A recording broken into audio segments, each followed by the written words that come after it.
First of all, we're supporting the motion tonight. I want to thank the proposers for bringing this forward. The issue of rural crime is something that affects people practically in every part of Ireland, because Ireland is really a rural country by and large. And in many of our towns and villages, and even in reasonable-sized towns, we have issues of crime and serious issues of particularly burglary.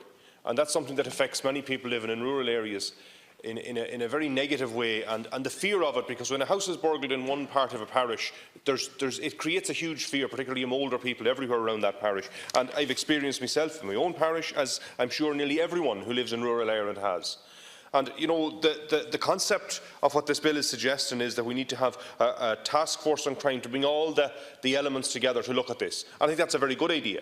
I think we need to recognise that it is not only the Gardaí that will have to respond to this. And unfortunately, communities up and down the country have found that certainly, and while things have improved somewhat in recent times, certainly in the past they have found that they have had to step up to the mark and form text alert services and form community alerts and try and do something themselves to protect themselves and their own community.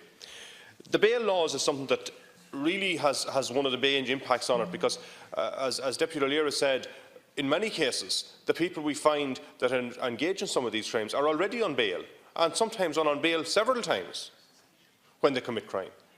And it isn't so much about the law, but rather about the implementation of it, and what's going on in our court system and what's going on in regard to all of that.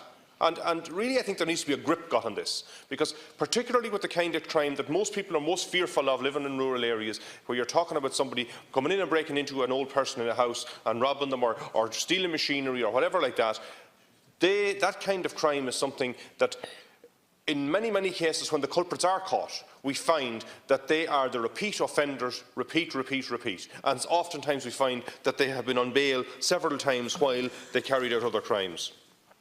The issue of additional funding, particularly for text alert and other schemes like that, is something that really needs to be looked at, because it's one of these things that has a huge positive impact on the community, because it means that the community feel that they can respond themselves, and it gives them confidence in themselves and confidence in their area. And that brings me to something else.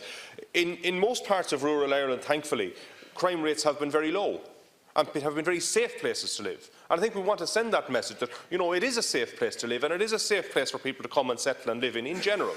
And it is because it has traditionally been so safe that when these things happen, people's fear grows to such a high level. And really what we need to do is make sure that we continue to ensure that these are safe places for people to live and for people to operate. Small businesses are particularly impacted by this. And I was speaking to a person in business recently in a small local town, and he tells me the amount of times that he has had his shop been robbed over the years, he just can't count them at this stage. And also shoplifting is a huge problem. And indeed some people who he knows are at it all the time, and yet is fearful to approach them.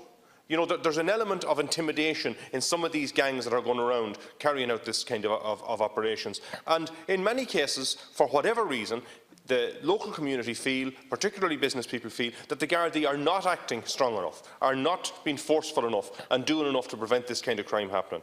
So really, the essence of the motion is something that we absolutely support 100%, and it is unfortunate that the government has chosen to put down an amendment to this to try and water it down, because the amendment is just basically, saying we're doing a great job and everything is hunky-dory. And clearly, and I'm sure all the backbenchers and your people in your own party know quite well, that is not the view of people on the ground. There are problems out there, and the Minister and the Government need to face up to those problems and put the investment in place in the Garda Síochána to resolve them.